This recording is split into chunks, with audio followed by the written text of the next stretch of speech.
আজ সপ্তমী, আজই আনুষ্ঠানিকভাবে পুজো শুরু। বিভিন্ন জায়গার ছবি এই মুহূর্তে আমরা আপনাদের সামনে তুলে ধরবো। সরাসরি শোভাবাজার রাজবাড়ি থেকে রয়েছেন আমাদের প্রতিনিধি অমৃতা বন্দ্যোপাধ্যায়, অন্যদিকে সেলিমপুর পল্লী থেকে রয়েছেন প্রকাশ সিনহা, সন্তোষ মিত্র স্কোয়ার থেকে রয়েছেন সত্যজিৎ বৈদ্য। প্রথমেই অমৃতা, তোমার কাছে আসবো। শোভাবাজার রাজবাড়ি ঐতিহ্যপূর্ণ বনেদি বাড়ির পুজো এবং বহু বছরের পুরনো পুজো। সপ্তমীতে তাদের বিশেষ কিছু আচার থাকে, এই মুহূর্তে সেখানে ঠিক কি চলছে?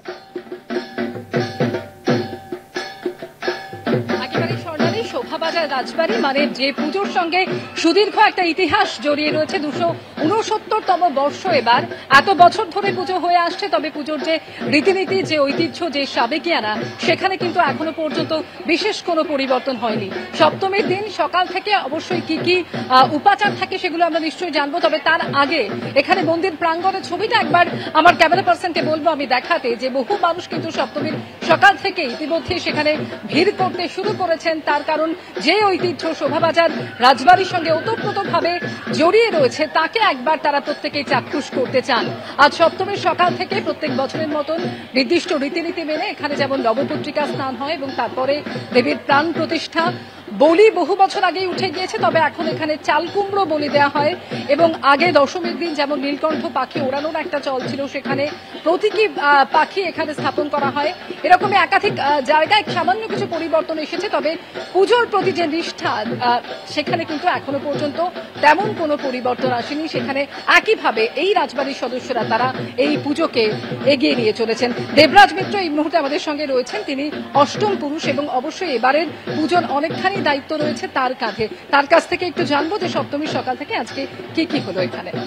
নবপত্রিকা স্থাপন হয়ে গেছে সকালবেলা 5:35-এ, তারপরে এবং তারপরে আমাদের এখানে মাকে যেটা প্রাণ প্রতিষ্ঠা বলে, সেই প্রাণ প্রতিষ্ঠা হলো। মায়ের প্রাণ প্রতিষ্ঠার পরে বলি হলো। আমাদের বলির পর্বটা হচ্ছে চাল কুমড়ো বলি হলো। চাল কুমড়ো বলির পরে এখানে আরতি হলো, আরতির পরে অঞ্জলি হলো। সপ্তমীতে এটাই হচ্ছে আমাদের রিচুয়াল রয়েছে আপাতত এখন অবধি। আর বলির ব্যাপারটা যেটা হচ্ছে, অতীতে বলি পাঠা বলি হতো। কোনো একটা সময় পাঠা বলি দিতে গিয়ে পাঠা বেরিয়ে গিয়ে হাড়িকাঠ থেকে রাধাকান্ত দেবের পায়ের সামনে পড়ে এবং সেই সময় উনি বলেন আর পাঠা বলি দেবো না। তখন উনি ওনার রক্ত দিতে হবে, বলি যেহেতু হবে, তখন উনি নিজের আঙুল কেটে এখানে রক্ত দিয়ে বলি দিয়েছিলেন। এবং তখন সমস্ত দেশ বিদেশ থেকে পণ্ডিত মশাইরা এসে বিধান দেন যে পরবর্তীকালে দিলে কী হবে।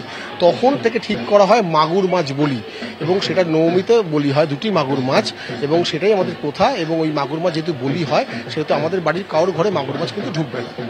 বেশ, এমনই একাধিক ইতিহাস শোভাবাজার রাজবাড়ির পুজোর সঙ্গে জড়িয়ে রয়েছে। এতগুলো বছর ধরে এই পুজো হয়ে আসছে এবং রাজা নবকৃষ্ণদেব তার আমলে এই পুজোর সূচনা হয়েছিল।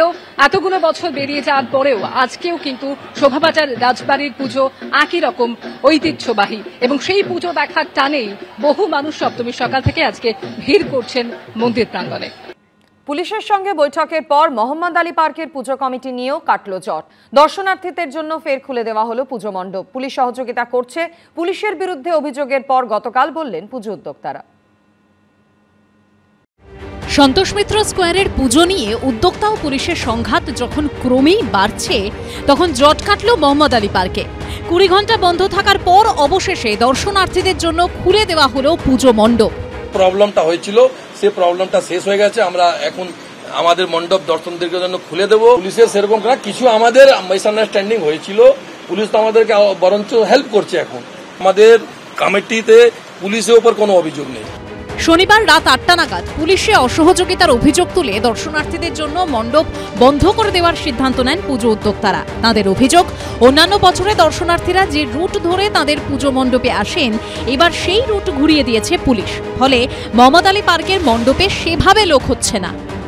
যদি আমাদের পুরনো রুটটা না, যদি চ্যানেলটা চালু করা হয়, তাহলে পুজোটা আমরা বন্ধ রাখবো। এতদিন আমরা তো এখানে জন্ম নিয়েছি, এখান দিয়ে ছোট দিয়ে বড় হয়েছি। কোনোদিন নীল মাধব সেন লেন দিয়ে পাবলিককে ঢোকানো যেত না। মোহাম্মদ আলী পার্কের পিছন দিয়ে লোককে কোনোদিন ছাড়া হতো না। এই জীবনে প্রথমবার আমরা দেখছি যে মানুষকে পিছন দিয়ে দেওয়া হচ্ছে। পিছনে গলিতে কি আছে, একটা লাইটের ব্যবস্থা নেই, সেখানে হাজার হাজার লোক চলে যাচ্ছে। মণ্ডপের আলো নিভিয়ে হাতে কালো কাপড় বেঁধে শনিবার এর প্রতিবাদও জানান পুজো উদ্যোক্তারা।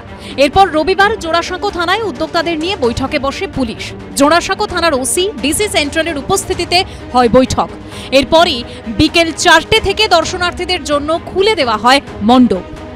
জানিয়েছিলাম আমাদের সাংসদ সুদীপ বন্দ্যোপাধ্যায়কে বিধায়ক বিবেক গুপ্তাকে, নয়না বন্দ্যোপাধ্যায়কে, তো ওনারা আজকে আমাদের ডিসি ম্যাডাম সঙ্গে একটা মিটিং করিয়েছিলেন। যে ভুল বুঝাবুঝি হয়েছিল ডিসি ম্যাডাম খুব ভালোভাবে ওটাকে বুঝেছে, আর যেভাবে চ্যানেলটা ছিল সেভাবে ক্রাউডেড চ্যানেলটা রিকনস্ট্রাক্ট করে দেওয়া হচ্ছে।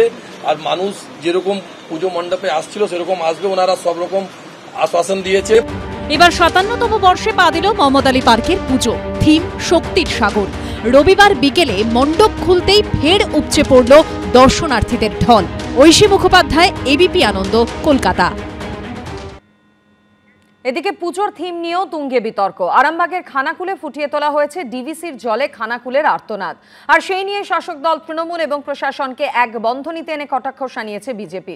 এক্স হ্যান্ডেলে এর তীব্র সমালোচনা করেছেন বিরোধী দলনেতা শুভেন্দু অধিকারী, যার পাল্টা জবাব দিয়েছে তৃণমূলও।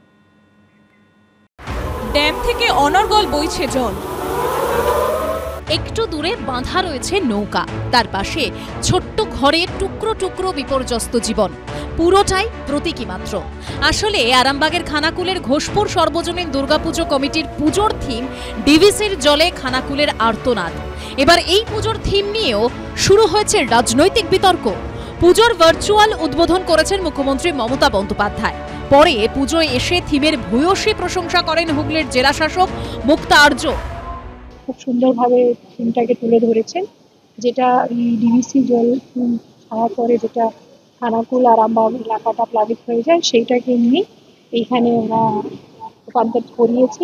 এই থিমের কোনোদিনই আমরা কোনো সময় ভিডিওটা দেখিনি। আর এ নিয়েই সরাসরি শাসক দল ও প্রশাসনকে এক বন্ধনীতে এনে নিশানা করেছেন বিরোধী দলনেতা শুভেন্দু অধিকারী। এক্স হ্যান্ডেলে তিনি লিখেছেন, ডিভিসিকে অপদস্থ করতেই এই পুজোকে বেছে নিয়েছেন মুখ্যমন্ত্রী। এটা নিছকে রাজনৈতিক স্বার্থসিদ্ধির চেষ্টা। নিজেদের ব্যর্থতা ঢাকতে দোষ চাপানোর পথে হাঁটছে তৃণমূল কংগ্রেস। খানাকুলের মানুষ জানেন তাদের দুর্দশার কারণ ডিভিসি নয়, বরং এমন এক রাজ্য সরকার যারা সমাধানের থেকে প্রচারে বেশি গুরুত্ব দেয়। বসকে খুশি করতে প্রকাশ্যে কেন্দ্রীয় সরকারি সংস্থার বিরুদ্ধে মিথ্যা বলছেন জেলা শাসক। শাসক দলের রাজনৈতিক ফায়দার পথে সঙ্গ দিচ্ছেন প্রশাসনিক আধিকারিকও। এমনকি পুজো মিটলে সংশ্লিষ্ট প্রশাসনিক আধিকারিকের বিরুদ্ধে পদক্ষেপেরও হুঁশিয়ারি দিয়েছেন শুভেন্দু অধিকারী। এই নির্লজ্জ সরকার আমরা জানি, কিন্তু নির্লজ্জ সরকারের আধিকারিক যারা, তারা কমসে কম এরকম না। খানাকুলে ডিভিসির ছাড়া জলে বন্যা তো শুধুমাত্র মুন্ডেশ্বরী নদী দিয়ে ডিভিসির জল প্রভাবিত হয়। ম্যাক্সিমাম বন্যাটা হয় শিলাবতীর জলে, দ্বারকেশ্বরের জলে, রূপনারায়ণের জলে। তো এখানে রাজ্য ইরিগেশন ডিপার্টমেন্ট সঠিকভাবে বাঁধগুলোকে মেরামত করে না। পুজোর সময় মানুষকে ভুল বার্তা দেওয়ার জন্য মুখ্যমন্ত্রী প্রশাসনিক আধিকারিকদের কাজে লাগিয়েছে। খানাকুলের এই পুজোর মূল উদ্যোক্তা খানাকুল 1 নম্বর ব্লকের তৃণমূলের কোর কমিটির সদস্য হায়দার আলী। হুগলি জেলা পরিষদের মেন্টর পদেও রয়েছেন তিনি। শুভেন্দুবাবু মনে করেছেন হয়তো রাজনৈতিক কিছু ওনার প্রভাব পড়তে পারে, ভোট ব্যাংকের ধস লাগতে পারে, সেই ভয়ে তিনি এইসব মন্তব্য করেছে। একটা ক্লাবের, একটা পুজো কমিটির ব্যক্তিগত স্বাধীনতা রয়েছে, এইসব ব্যাপারে শুভেন্দুবাবু অযথা মাথা গলাচ্ছে। এই না করলে ডিভিসি সংস্কার করুক। যদিও বিরোধী দলনেতার মন্তব্য প্রসঙ্গে মুখ খুলতে চাননি জেলা প্রশাসনের কোনো আধিকারিক। বাপন সাঁতরার রিপোর্ট, এবিপি আনন্দ, হুগলি।